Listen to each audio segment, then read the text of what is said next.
아멘. 주 예수여, 오늘 또 이런 귀한 모임에 참여케 하셔서 말씀을 들을 수 있는 그런 은혜를 입혀주신 것 감사드립니다. 오늘 나누고자 하는 말씀 속에서도 살아계신 하나님의 음성을 친히 들려주시기를 바라고, 말씀을 들을 때 주님께서 정작 말씀하시고자 하는 의도를 명확하게 파악하고 주님의 뜻을 거슬리지 않고 순종하면서 남은 생애를 주님 앞에 헌신할 수 있도록 인물에게 복을 주시기를 주의 이름으로 기도합니다. 아멘. 아멘. 자, 오늘은 마태복음 이제 마감 23장을 마감할 건데, 우선 23장 지난 시간에 35절로 36절을 마치질 못했기 때문에 거기부터 끝까지 읽기로 하겠습니다. 35절부터 읽습니다. 그러므로 의인 아벨의 피로부터 성전과 제단 사이에서 너희가 죽인 바라기야의 아들 사가랴의 피까지 땅 위에서 흘린 의로운 피가 다 너희에게 돌아가리라. 내가 진실로 너희에게 이르노니 이것이 다 이 세대에 돌아가리라. 예루살렘아, 예루살렘아, 선지자들을 죽이고 내게 파송된 자들을 돌로 치는 자여, 암탉이 그 새끼를 모음같이 내가 네 자녀를 모으려 한 일이 몇 번이더냐. 그러나 너희가 원하지 아니하였도다. 보라, 너희 집이 황폐하여 버려진 바 되리라. 내가 너희에게 이르노니 이제부터 너희는 찬송하리로다. 주의 이름으로 오시는 이여 할 때까지 나를 보지 못하리라 하시니라. 아멘. 아멘. 지난 시간에 말씀 나눴었던 것처럼 이 세대에게 돌아가리라 라고 하는 말씀이 굉장히 중요하게 다뤄져야 되는 내용이고, 그 다음에 주의 이름으로 오시는 이여 할 때까지만 주님을 보지 못하고, 즉 말하자면 주의 이름으로 오시는 이여 할 때가 되면 또 볼 수가 있다, 지금 그 얘기를 하는 거기 때문에 뭐 단적으로 말해서 수원의 김기태 형제 등이 하는 이스라엘의 회복은 없다, 천년 기간의 왕국이라는 건 없다, 이런 주장, 이게 이제 무천년설이라고 그러죠. 이런 게 맞지 않는 거죠. 지금 그때 당시의 세대에게 바라기야의 아들 사가랴의 피까지 담당하라 하는 저주가 선고가 되었지만, 또 그들에게 너희가 너희 조상의 양을 채워라 라고 말씀하시므로 그 당시 세대 사람들이 예수님을 위해서 피의 양을 단 채웠지만, 그렇다고 해서 이스라엘이 완전히 버림받은 것은 아니다라는 것이잖아요. 오늘 말씀에 의하면 찬송하리로다. 주의 이름으로 오시는 이여 할 때까지만 나를 보지 못할 것이고, 그때가 차면 또 나를 볼 수 있다라는 지금 암시잖아요. 그러면 문제는 이제 여기에서 그때 당시 세대에게 이제부터 너희는 했으니까, 예수를 죽인 이후부터는 언제까지? 주의 이름으로 오시는 이여 할 때까지는 못 본다는 거잖아요. 그게 이게 어떤 기간이 정해져 있는 거죠. 이스라엘이 버림받은 건 기간이 정해져 있는 얘기를 지금 말씀하신 것이다라는 말이에요. 이제 이런 똑같은 용법이 계시록 20장에 보면 그 천년이 차기까지는 다시 살아나지 못하더라 이렇게 돼 있죠. 그러면 그것은 신약교회에 적용하는 말인데, 신약교회도 버림을 받지만 어떤 사람들이 주의 이름으로 오시느니 라고 할 때 독생자가 아니고 인자 같은 이가 오시는 거죠. 계시록 14장에 의하면 인자 같은 이가 구름 위에 앉아서 추수를 하면서 오시잖아요. 추수꾼으로 오셨어요. 그러니까 그분은 구름을 타고 오신다고도 되어 있고, 많은 성도들과 함께 오신다고도 돼 있고 주 안에서 자든 자들을 데리고 오신다고도 돼 있죠. 그렇게 오시는 주님과 지금 여기에서 자기 백성들에게 저주를 선고하신 이 주님은 다르다라는 것을 우선 알아야 되겠고, 앞으로 다시 오실 예언을 하신 이 말씀에서 주의 이름으로 오시는 이라고 한 이 주의 이름으로 오시는 이는 독생자 예수가 아니죠. 그분은 이름으로 오시는 이잖아요. 우리가 오늘 모임에 참석한 것도 주님의 이름으로 이 모임에 참석한 것이죠. 아담의 이름으로 여기 온 건 아니잖아요. 무슨 세상 문 대통령 이름으로 여기 모인 건 아니잖아요. 전에 촛불 파하고 태극기 파하고 있어가지고 태극기 파는 박근혜 씨의 이름으로 모였었죠. 그렇잖아요. 이해를 시키려고 그래요. 촛불 파는 누구 이름으로 모인 것이 아니라 민주주의의 이름으로 모인 거였었고, 그러니까 이런 것처럼 누구 이름으로라고 하는 것은 그분의 성품과 인격으로라는 말이단 말이야. 또 그분의 권위로라는 말인 것이고, 그런 뜻이기 때문에 지금 이미 자기 땅 자기 백성에게 오셔서 마지막 나팔로 심판의 선고를 하시는 예수님이 주의 이름으로 오시는 이여 할 때라는 것을 또 예언을 했으니까 흔히 말하는 세상교회가 말하는 재림 예언이라는 말이잖아요. 또 오신다라는 예언이잖아요.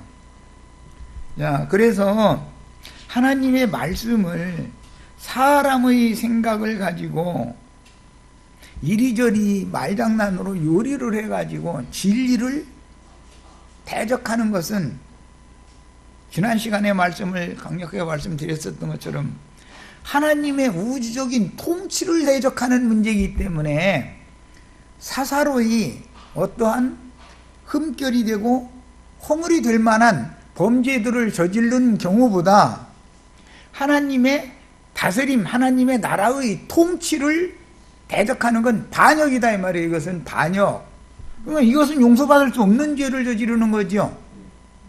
이런 걸 명확히 알아야 된다. 그렇다고 해서 세상 사람 종교인들이 추구하는 바 의로운 사람, 선한 사람 되는 것을 무시해도 된다 그 말이 아니단 말이에요. 그건 누구에게나 예수 안 믿는 사람도 추구하는 바니까 그 예수 믿는 사람이면은 더 추구하면 더 좋은 일이죠. 나쁠 게 하나도 없죠.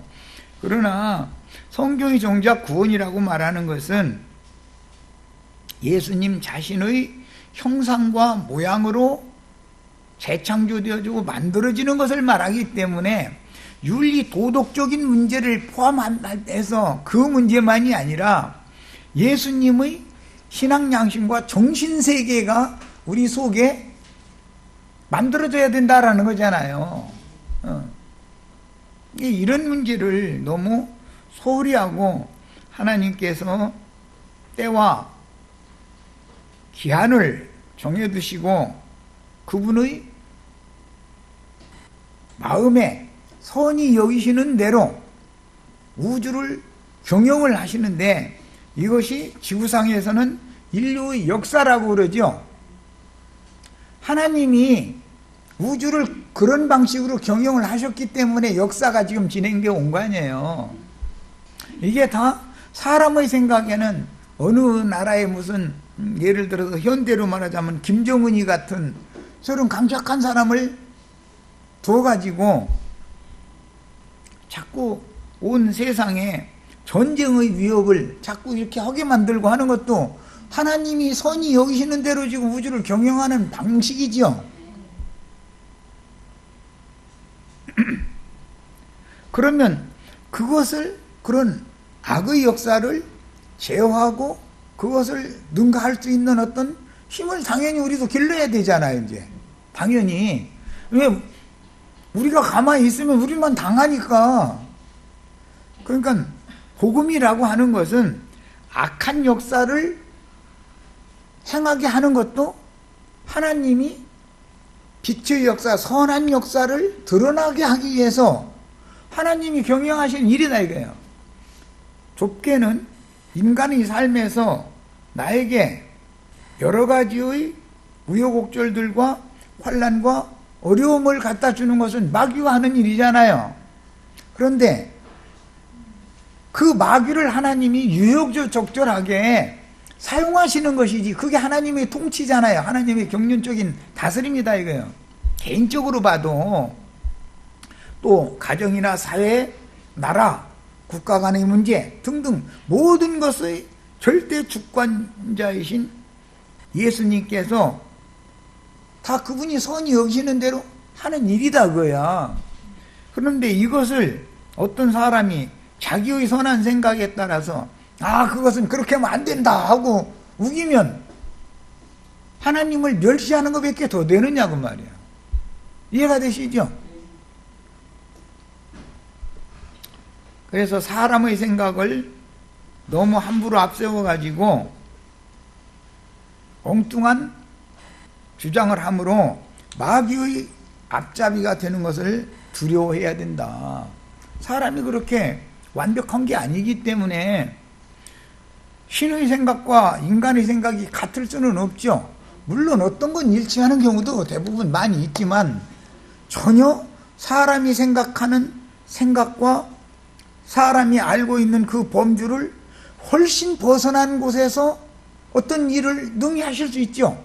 사람이 하나님이 하는 행사에 대해서 이해가 안 될 뿐이지, 이해가 안 된다고 해가지고 거부하면 되냐 이거예요. 하나님이 하시는 일이면 순종하고 받아들여야죠. 이런 신앙 자세를 지금 혼잡하게 하는 일들이 너무 심각하게 일어나고 있기 때문에 그것도 뭘로? 하나님의 말씀을 가지고 말장난을 한다 이게요. 사탄이 하와에게나 아담에게 접근할 때 하나님이 말씀이 아닌 말을 가지고 접근을 하면은 미혹을 당해요? 미혹 당하지 않아요? 하나님의 말씀을 이용해서 그러기 때문에 문제다 이거예요. 그건 창세기에서부터 매 세대에 계속 반복되는 얘기고, 오늘날은 특히 히브리어, 헬라어 번역 성경을 가지고 자기네들이 성경을 해석하는 것은 완전하고 무한 것처럼 너무 지나친 주장을 한다 그런 말이에요. 인간이 히브리어를 알면 얼마나 알고 헬라어를 알면 얼마나 알고 그가 해석하는 것이 정말로 하나님의 뜻과 히브리어 문법대로 해석을 한다 해서 하나님의 뜻이 정확하게 반영된다고 누가 장담할 거예요? 현대의 히브리어라고 하는 것은 아브라함 시대에, 모세 시대에, 다윗 시대에 사용하던 히브리어도 아닌 것이고 문법 체계도 다른 것이고, 아시리아나 바벨론에 하나님의 백성들이 사로잡혀 갔다가 돌아온 이후에 이스라엘 12지파는 자기네들의 모국어인 히브리어를 거의 다 잊어먹었단 말이야.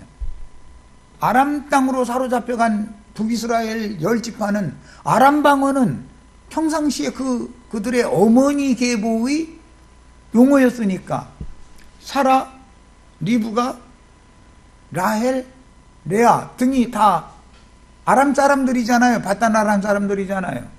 그러니까 그들의 조상의 모계가 아람 사람들이었기 때문에 아람어는 늘 들어와 가지고 익숙해 있었기 때문에 아람어는 포로로 사로잡혀 갔어도 불편함이 없이 살았다 이거예요. 자기 어머니가 늘 가르쳐준 말이고 자기 어머니의 친정 동네, 외갓 동네에서 사용하는 말인데 익숙해져 있기 때문에 히브리어를 구태에 사용할 필요가 없는 시기가 긴 시간이 지나버렸다 이거예요. 150년 이상이 지나버렸다 이거예요. 또 바벨론에 사로잡혀간 사람들도 바벨론이라고 하는 나라에 빨리 적응하고 그 나라의 통치와 그 나라의 문화에 빨리 적응을 해서 동화가 되어져야 거기 뿌리를 내리고 살 수 있잖아요. 오늘날로 말하자면은 예를 들어서 미국으로 이민을 갔어. 그러면은 한국말 배우면 됩니까? 거기는 전부 영어만 사용하는 나라인데 어떻게든지 해서 영어를 배워야 되잖아요. 살아남으려면. 영어를 모르면 물건을 사겠어. 어디 최소한 식당에 가서 음식을 사 먹고 싶은데도 한국말로 나 뭐 좀 주세요. 그러면 그 사람들이 알아듣습니까? 영어로 해야지. 그럼 영어를 최소한 배워야 되지 않냐 이거요. 살아남기 위해서. 그랬기 때문에 모국어를 많이 잊어버리고 아람어를 많이 사용을 했고 바벨론어를 많이 사용한 상태에서 돌아왔기 때문에 히브리어를 다시 복원할 필요가 생겨서 학사 에스라로부터 시작해서 히브리어의 복원 운동이 일어나게 된 거예요. 그런데 학사 에스라는 아주 늙은 사람이고 지금 돌아온 사람들은 아주 젊은 사람들이잖아요. 시대 차이가 있으니까. 야, 그러면 후대 사람들이 히브리어를 복원을 하는데 완벽하게 복원하기가 어려워지니까 많은 학자들이 일어나서 이제는 어떤 자료를 찾기 시작을 했고 비문이나 토문이나 이런 걸 발견을 해가지고는 성경이 여기저기 필사본이 흩어져 있었기 때문에 그것을 해독을 하려면 히브리어로 아람어로 되어 있는 것이니까 아람어는 문제가 없어요. 다 알으니까. 히브리어는 사장되다시피 했기 때문에 복원을 해야 된다 이거예요. 이것을. 그래서 복원을 한 것이 현대의 히브리어이기 때문에 아브라함 시대, 다윗 시대, 모세 시대 때 사용했던 히브리어가 아니다라는 것도 기본적으로는 알아야 된다 이거예요. 문법 체계도 그렇고 모든 게 그때의 시대의 것과 같지 않다. 그럼에도 오늘날 어떤 사람들이 되지도 않게 히브리어 헬라어 어쩌고 해가면서 자기 지식 자랑하고자 해서 어떤 용어를 가지고 자기 마음에서 생각나는 대로 이 말 저 말 갖다가 하나님 말씀을 갖다가 억지로 꿰맞춰 가지고서 이스라엘의 회복은 없다느니 천년기의 왕국이라는 건 없다느니 이런 식으로 단정을 딱 내려놓고 들어가면 그럼 하나님의 우주적인 행정과 통치가 그들 몇 사람을 통해서 좌절된다는 거예요? 그럴 리는 없죠. 그들의 거짓말에 대해서 그들은 하나님 앞에 당연히 책임 추궁을 당하게 될 것이다 이거예요. 그들 몇 사람들이 똑똑한 체하고 아는 체하고 그러고 엉터리 주장을 한다고 그래서 하나님의 말씀 자체가 바꿔지거나 하나님이 하늘과 땅의 모든 권세를 예수 그리스도께 맡겨가지고 메시아의 왕국이 실현되어져서 메시아의 통치가 천년 동안 실현될 것이라는 것이 성경에 기록이 됐는데 그 일이 안 이루어지지는 않잖아요.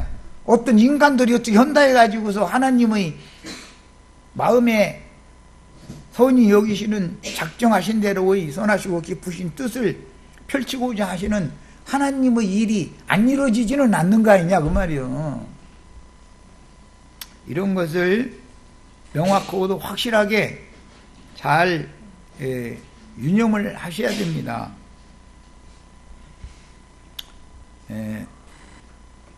지금 그렇게 학자들에 의해서 학자들의 노력에 의해서 복원된 히브리어나 또는 헬라 문명에서 알렉산더가 헬라어로 번역을 하게 했던 성경을 다시 영어로도 한국어로도 또 중국어나 뭐 일본어나 스페인어나 여러 나라의 방언으로 번역을 한 성경은 무조건 하고 무시해버리고 자기네들이 주장하는 것이 오류가 없는 것처럼 떠들면 그게 얼마나 독단이냐 그런 말이야.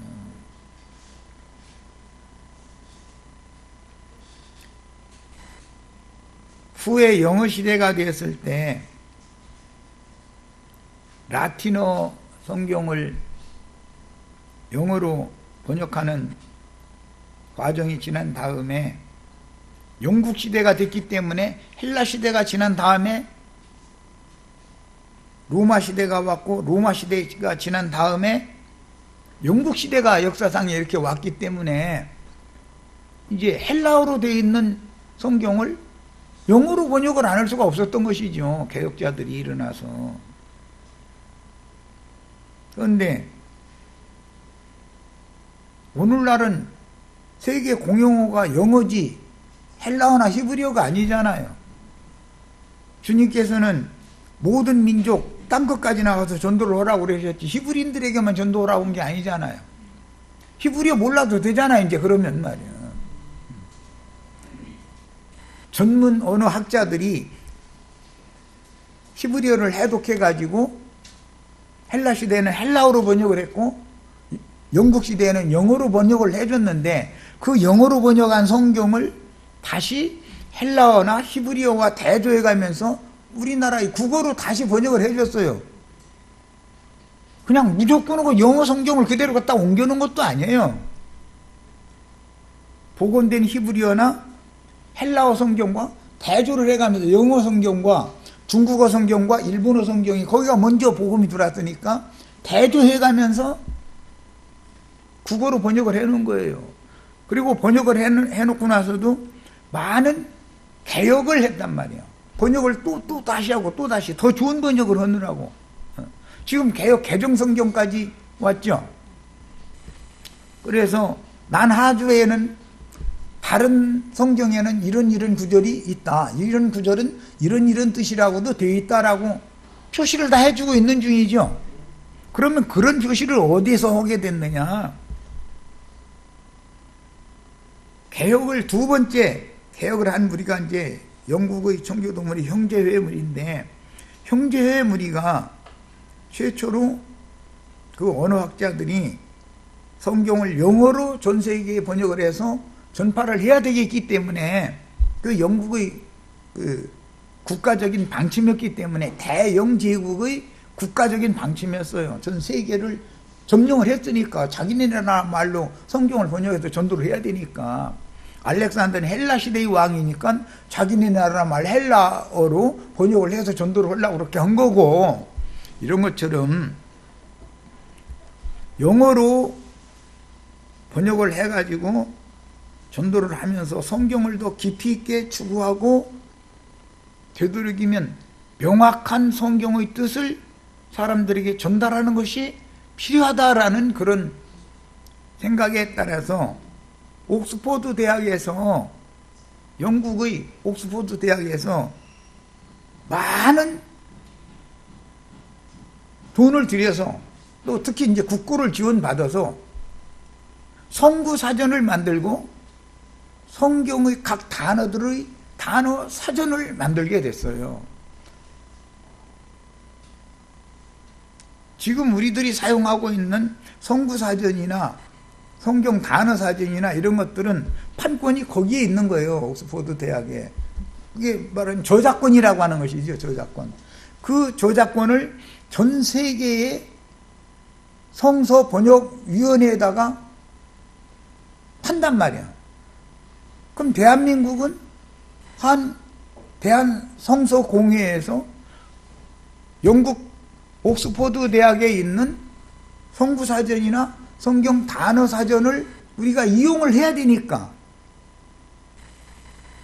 판권을 주고 번역을 해주는 거예요. 그걸로.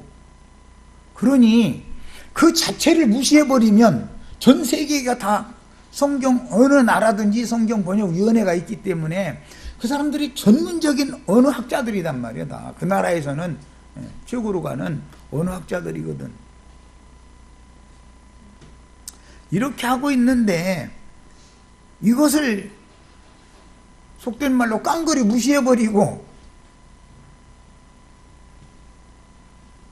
자기네들이 히브리어를 알면 얼마나 알고 헬라어를 알면 얼마나 한다고 말장난을 자꾸 해서 하나님의 말씀을 이렇게 말씀을 말씀대로 잘 풀어주면야 더없이 좋은 일이죠. 근거를 해가면서. 예.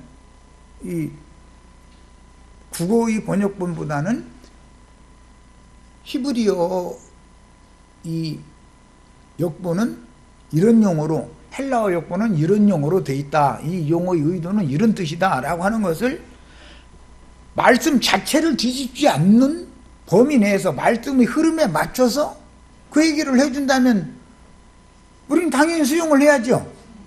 그런데 성경에 분명히 이렇게 말씀하고 있는 때와 기한에 대해서 말씀하고 있는 이 그때 당시 그 세대에게 저주를 선고하신 다음에도 그래도 그 자기 백성을 완전히 버리지 않고 너희가 주의 이름으로 오시는 이여 할 때까지 나를 보지 못하리라. 그러면 주의 이름으로 오시는 이여 할 때는 또 만나주겠다 그 말이잖아. 지금 암시를 해놓고 있는 거 아니냐 이 말이요. 이런 하나님의 말씀 자체를 뒤집어 버리면서 그런 일은 없다라고 단정해 버리면서 그러다 보니 이제 그게 무천년 소리라는 건데, 히브리어 헬라어 떠고 가지고 따지면 그게 말이 맞냐 그 말이야. 현대 히브리어라는 것이 최초의 히브리인이었던 아브라함 시대나 모세 시대나 다윗 시대에 사용한 히브리어도 아닌 건데, 히브리어로 필사되어져 있는 필사본을 해독을 하기 위해서 사장되다 폐허가 되다시피 한 히브리어를 복원시키느라고 문법도 다시 만들어야 되겠고 발음도 다시 만들어야 되겠고 해서 만드는 히브리어지, 아브라함 시대에 오늘날과 같은 히브리어 발음을 했다고 누가 장담하냐 그런 말이에요. 내가 지난번에 그래서 히브리어 헬라어 전문으로 가르치는 그분한테 그걸 가지고 따진 거 아니에요. 당신이 아브라함 시대에 살아봤냐, 모세 시대에 살아봤냐, 혹은 다윗 시대에 살아봤냐. 그때 당시의 히브리어와 당신이 지금 가르치고 주장하고 있는 히브리어가 같다고 확신이 있냐? 확신이 있으면 증거를 내놔봐라. 고대 문헌이라든지 뭐든지 말이야, 확실한 증거를 대라. 그거 아무튼 묻어고 있잖아요 지금. 당신 말이 그렇게 옳다면 히브리어 복원에 어마어마한 공력을 들였던 힐렐이나 샴마이 같은 분들이 히브리어의 그때 당시 예수님 오시기 전에 최고의 석학이고 권위자인데, 그분들이 왜 그러면 같은 자기네들이 복원해놓은 히브리어 가지고 성경 해석이 달라가지고 파가 나눠져가지고 서로 대립을 했느냐. 히브리어를 복원한 사람들인데, 사람들이 거기에 대해 어떻게 생각하냐. 그들의 제자들이었던 예수님 당시 서기관, 바리새인, 율법사, 이 사람들보다 당신 히브리어 더 잘하냐? 그 사람들이 예수님도 히브리어로 되어 있는 성경 읽었고, 물론 그때 당시는 히브리어로 되어 있는 성경은 아니었습니다. 히브리어 성경을 헬라어로 번역해 놓은 알렉산더 시대, 헬라 시대에 지난 다음이었기 때문에 헬라어로 번역되어 놓은 70인역이라고 하는 성경을 가지고 서로가 읽은 거예요. 그런데 똑같은 성경, 히브리인들은 히브리어가 자신들이 모국어인데 왜 예수님과 해석을 달리해가지고 예수님을 죽는데 내몰았느냐. 여기에 대해서 해명을 좀 한번 해봐라. 사실은 답변이 없기 때문에 내가 암소리도 안고 있는 거고, 뭔가 답변이 있으면 거기에 대해서 또 물어보려고 내가 이미 마음에 먹고 있었던 게 있어요. 예수님 오시기 전에 그 암흑시대 400년이라고 하는 기간의 부분에 히브리어를 복원했던 그 학자들을 하나님이 인정을 하셨느냐. 그렇다면 성경에 그 말씀이 나왔어야 되기 때문에 내가 그걸 질문을 한 거예요. 광야의 한 사람 요한에게 하나님의 말씀이 임했다고 돼 있지, 힐렐이나 샴마에게 임했다고 돼 있지 않다 이거. 히브리어 복원했던 학자들한테 임했다고 돼 있는 게 아니다 이거예요, 하나님의 말씀은. 그런데 아직은 거기까지는 대화가 지금 진전을 안 되고 있지만 왜 성경 자체를 자꾸 부정을 하려고 그러냐 이거예요. 요한에게 하나님의 말씀이 임할 때 오늘날 어떤 사람들이 아는 체 하는 그런 히브리 말로 그런 문법으로 하나님의 말씀이 임했다는 확증을 내놔봐라. 내가 그러려고는 중이었는데 대답을 안 하니까 거기까지 질문을 못한 거예요. 하나님은 히브리어 복원한 학자들에게 말씀을 임한 것이 아니고 요한에게 임했어요. 요한에게, 침례자 요한에게. 예. 요한이 예수님을 참 빛이라고 소개를 한 거예요. 그분이 우리를 한 메시아다라고 요한이 소개를 했어요. 하나님은 요한을 인정하고 있지 히브리 학자를 인정하는 게 아니단 말이에요. 누가 어떤 말을 하면은 진실을 말하고 좀 더 정확한 성경을 사람들에게 전달해 주기 위해서 수고하고 노력을 하면 거기에 대해서 당연히 우리는 모르는 사람이니까 가르침 받을 건 받아야 되고 인정을 해줘야죠. 그러나 하나님의 말씀을 이용해서 하나님의 말씀을 완전히 뒤집어 버리는 것은 이것은 마귀가 하는 일이다라고 우리는 확증을 딱 할 줄 알아야 된다 그런 말이에요. 뱀이 하와에게 접근을 했을 때 하나님의 말씀을 가지고 질문하기 시작했죠. 예수님한테 접근했을 때도 하나님의 말씀 이용하잖아요. 그런데 결과적으로는 하나님의 본래의 말씀을 결과적으로는 뒤집어 놓아버리는 거잖아요. 이런 것을 지금 우리는 깊이 생각을 해봐야 된다. 오늘날 교만한 어떤 용어로 히브리어, 헬라어 따따따 해가면서 하나님의 말씀 자체를 뒤집어 버리는 자들이 바로 그게 사탄의 사자들이다라고 하는 내가 확정을 딱 하는 것은 다 나도 이와 같은 연유 때문에 그러는 거예요. 아무 근거 없이 나 그렇게 하는 게 아니에요.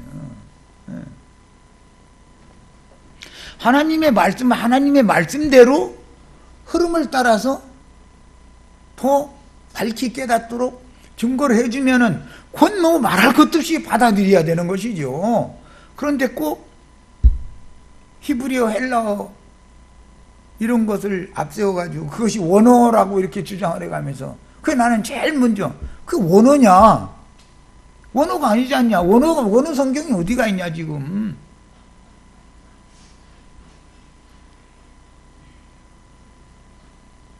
히브리어로 아람어로 되어 있는 구약 성경이 대대로 필사본으로 필사되어져서 여기에서 저기에서 여기에서 저기서 여러 곳에서 발견된 걸 취합해가지고 서로 대조해가면서 이것은 정경으로 듣고 이것은 정경에 들어갈 수가 없다.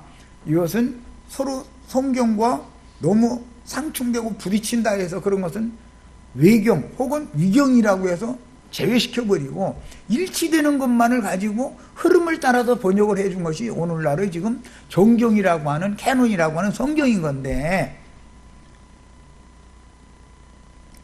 하나님의 말씀이라고 해가면서 하나님의 말씀을 뒤집는 용도로 히브리어를 쓰거나 헬라어를 쓰면 되겠냐 그런 말이에요. 지금 내가 강조하는 의미를 충분히 이해하시겠죠 이제?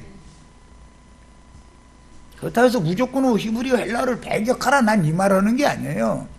그들이 말을 할 때 어떠한 영으로 하나님의 말씀을 있는 그대로의 흐름을 따라서 잘 이해하고 해석할 수 있도록 돕는 사람이라면 당연히 받아야 되는 거예요. 당연히.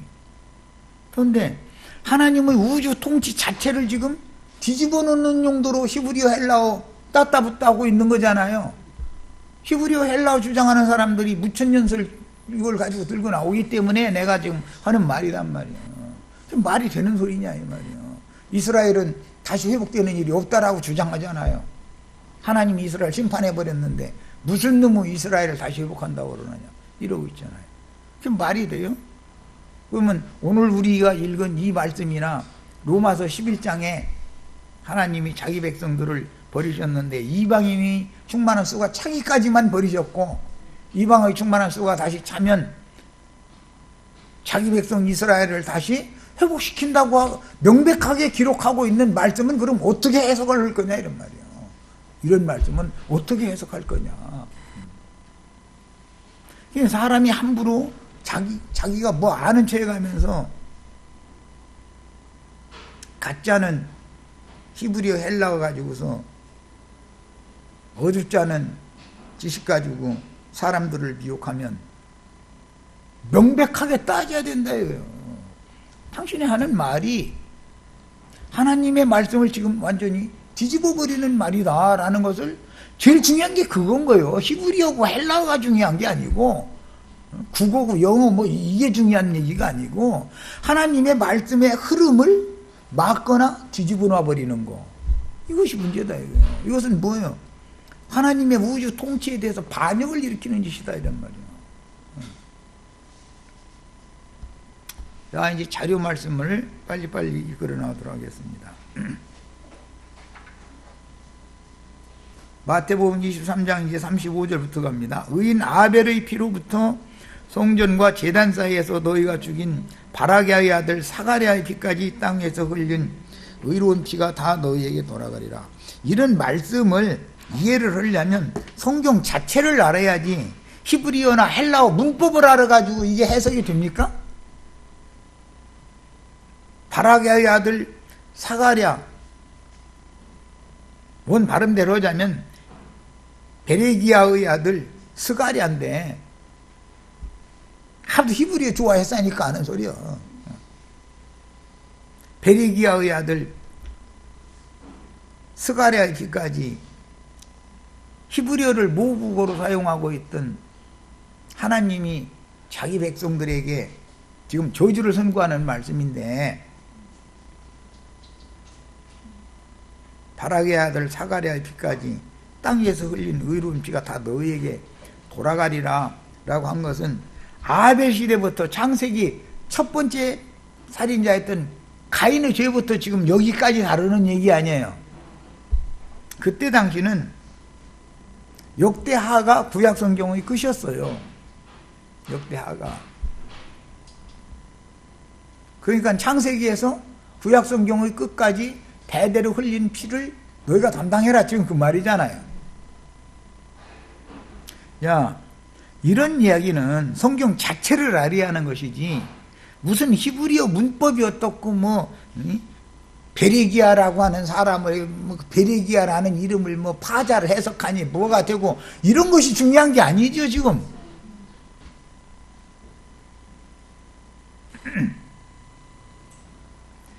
제사 문제로 가인에게 죽임을 당한 아벨을 본문에서는 의인이라고 확정하셨고, 하나님을 섬기는 문제로 피를 흘리는 문제는 창세기부터 시작되었으며 매 세대마다 반복된다라는 것을 알 수가 있으니, 그러면 이 세대가 담당을 해야 된다 했으면 어느 한계점이 있다는 거잖아요. 피의 양이 채워지는 어떤 한계점이라는, 그러다 보니까 때와 기한이라는 것이 당연히 정해질 수밖에 없는 거죠.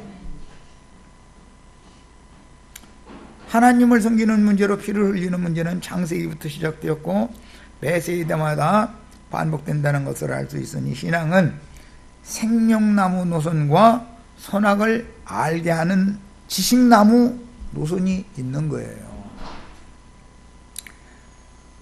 바라게의 아들 사가랴는 그럼 누구인가 라고 하는 논란이 히브리어 문법분의 표를 보고서 해석한다고 해서 나와요? 알 수 있는 게 아니죠. 헬라어 문법에 따라서 해석한다고 해서 이 문제가 해결될 게 아니죠. 구약성경 베레기야의 아들 스가랴라고 하는 스가랴 1장 1절 말씀을 인용하는 주장이 있지만, 스가랴는 성전과 제단 사이에서 죽임을 당하지 않았죠. 그러니까 그 사람은 일단 제외되는 거예요. 물론 문자적으로 보면 스가랴 1장 1절에 보면 스가랴 선지자의 아버지가 베레기야였었죠. 우리 번역이 이제 바라게예요. 맞아요. 그러나 그렇게 문자적으로만, 문법적으로만 해석해서 이게 맞아 들어가는 문제가 아니기 때문에 그거 백날 알아도 소용없다는 것이 이제 결정적으로 증거가 되는 거죠.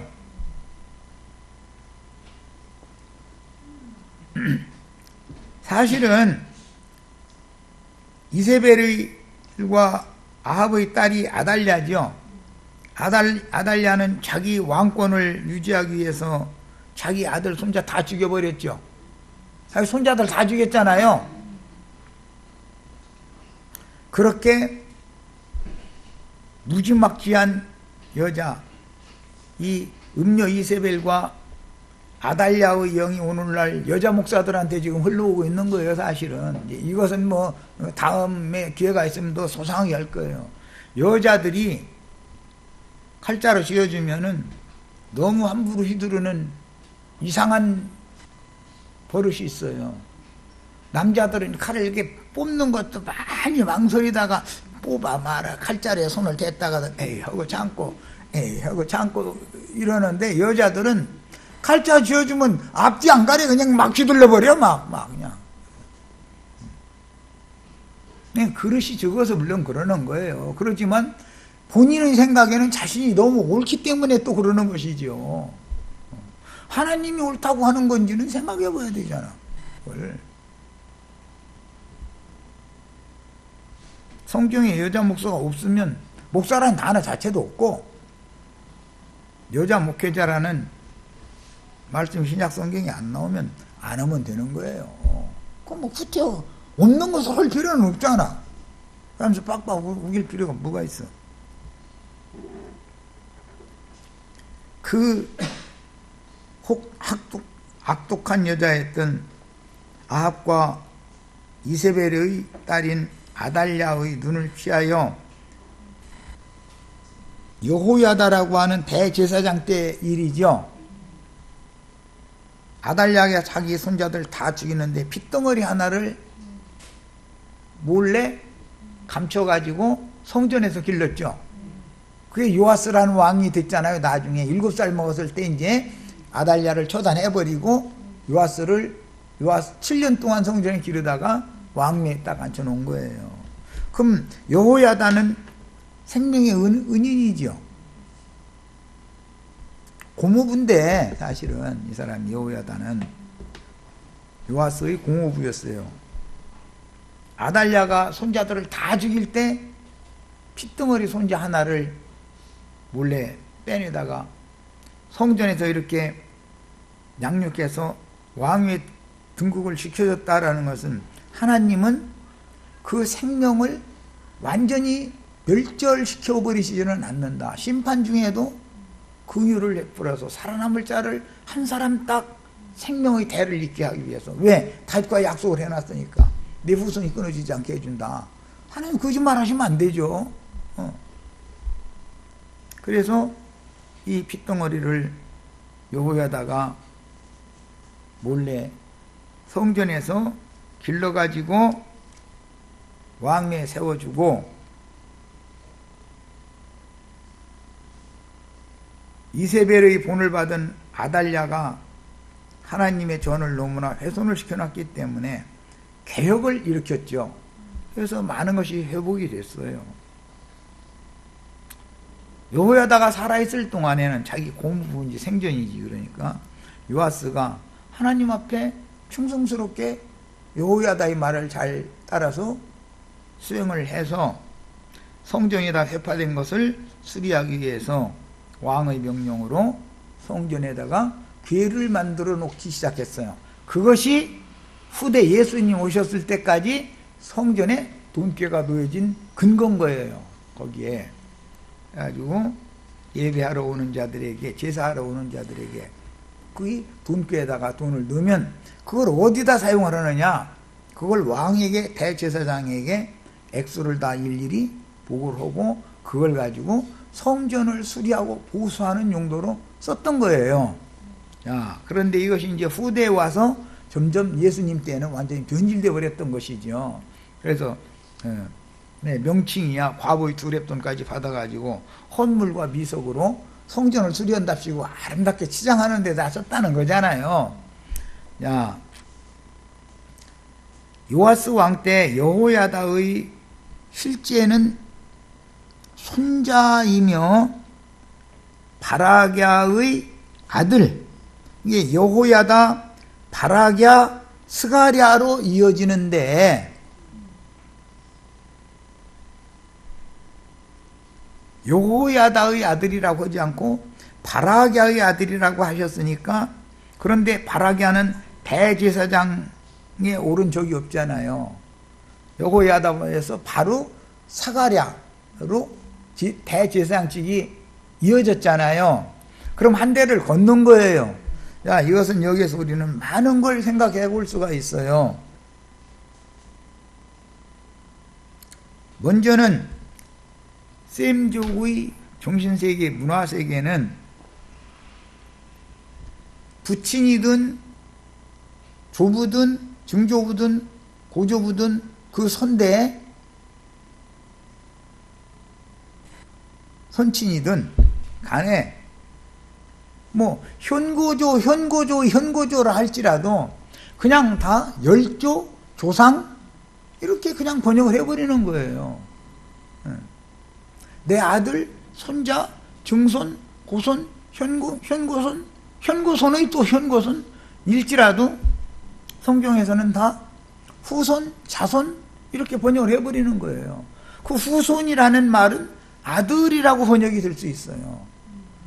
조상이라는 말은 아버지라고 번역이 될 수 있어요. 이게 셈족의 언어 관습이에요. 그러니까 여호야다가 대제사장 노릇을 할 때 바라기야에게 여호야다가 바로 뭐 살 날이 많이 남았는데도 장자인 바라기야에게 대제사장권을 물려주고 죽었다면 바라기야의 아들 스가랴라고 하면 3대가 돼야 되지만 바라기야가 예를 들어서 아버지 앞에서 먼저 죽었다 이거요. 아버지가 대제사장을 지금 하고 있는데 스가랴는 이제 손자니까 깜나내길 거 아니요. 그래도 스가랴를 잘 길러서 아달랴가 왕자들을 다 죽일 때 한 사람 살리는 것처럼 스가랴에게 대제사장 직위를 승계를 해줘야 되는 문제다 그런 말이에요. 그렇게 해도 여전히 여호야다의 아들이 되는 거다 그런 말이에요. 바라기야의 아들이지만 실제는 이런 예는 창세기에서 요셉의 두 아들 에브라임과 므낫세는 야곱으로 말하자면 손자죠. 그런데 자기 아들로 입적을 시키죠. 그런 것과 같은 이치다. 이것은 왜 그러느냐, 셈족은 내가 죽어도 내 후손이 대를 이어간다면 하나님 앞에 나는 산자인 것이지 나는 죽은 자로 오지 않는다 말이에요. 하나님은 뭐든 산자의 아버지다라고 믿는 것이 셈족의 문화였던 거예요. 이런 문제를 잘 이해를 하면서 하나님의 말씀을 잘 바르게 해석을 할 필요가 있다. 그러니까 성경을 해석할 때는 성경 자체에 대해서 아는 지식이 필요한 것이지 히브리어니 헬라어니 무슨 문법이었더니 이런 것이 성경을 해석해 주는 건 아니다라는 말이에요. 문법 분해표 우리 지난번에 그 가르침 받았죠? 어떤 단어를 문법 분해표에 따라서 법시태 아이고 이제 난 그것도 이제 잊어먹었네. 시제, 형태 뭐 그 문법에 따르면은 있죠. 복수냐 단수냐, 여성형이냐 남성형이냐 등등 있어요. 그런 것을 안다고 해서 이렇게 복잡한 문제를 성경 자체를 모르고 해석이 되겠냐 그런 말이요. 안 되죠.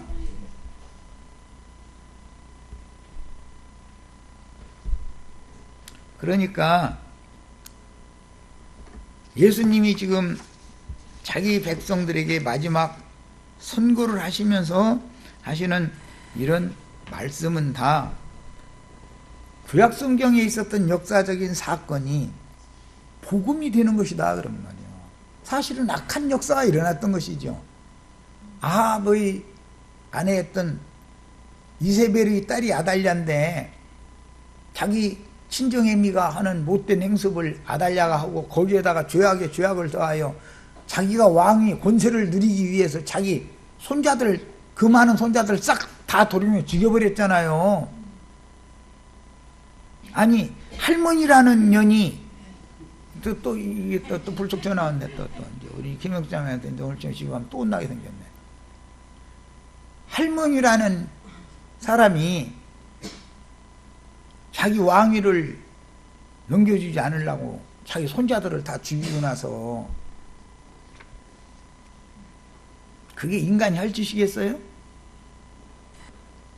그런 피를 흘린 죄를 너희 선조가 흘린 피의 양을 너희가 채워라. 이 세대에게 이 모든 형벌은 다 돌아갈 거다. 예수님이 그랬으면 성경 자체를 알아야 이게 어디에서 무엇 문제 때문에 이 말씀을 하시는지를 알아야 되는 것이지 무슨 문법이 분의 표가 어떠니 뭐 이런 걸 가지고서 이게 해석이 되겠냐 그런 말이요.